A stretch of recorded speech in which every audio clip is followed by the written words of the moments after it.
বেগুন দিয়ে চিংড়ি মাছ রান্না করবো। কড়াইতে তেল দিয়ে দেবো, চিংড়ি মাছটা ভেজে নেবো।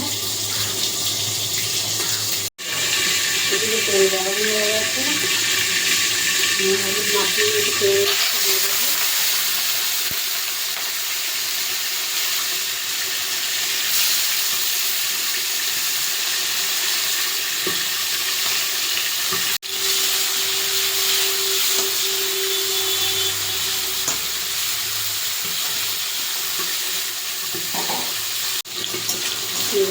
ভাজা হয়ে গেছে, তুলে নেবো।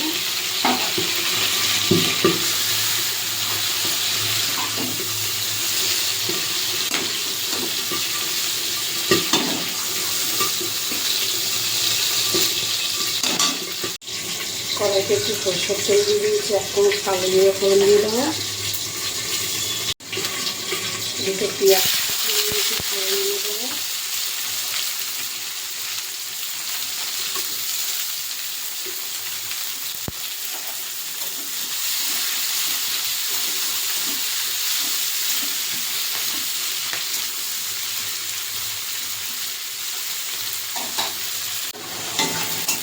পেঁয়াজটা একটু ভাজা হয়ে গেছে, কেটে ধুয়ে রাখা বেগুনটা দিয়ে দেবো।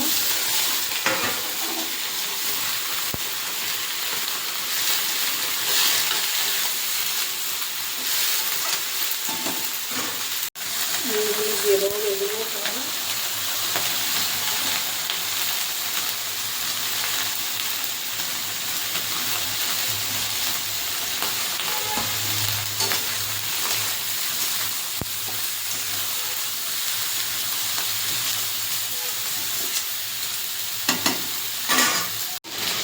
বেগুন আমি হাত চামচ মতন ঝাল লঙ্কা গুঁড়ো দিয়ে দেবো।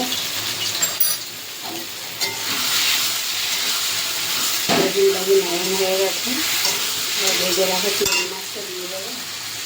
ভেজে রাখা চিংড়ি মাছটা দিয়ে দেবো।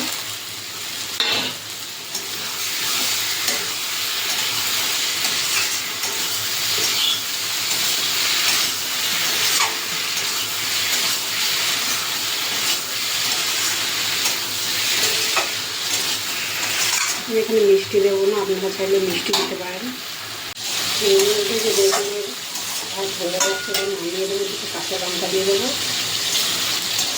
এরকম গোট গোট করে বেগুন কেটে চিংড়ি মাছ দিয়ে পেঁয়াজ সম্বাদে রান্না করতে ভীষণ ভালো লাগে। আমাদেরকে ধনে পাতা নেই বন্ধুরা, আপনাদের কাছে ধনে পাতা থাকলে দিয়ে দেবেন। এই যে বন্ধুরা দেখো হয়ে গেছে, চিংড়ি মাছ দিয়ে বেগুনে অ্যাড করেছি। এটা এই গোট গোট করে কেটে।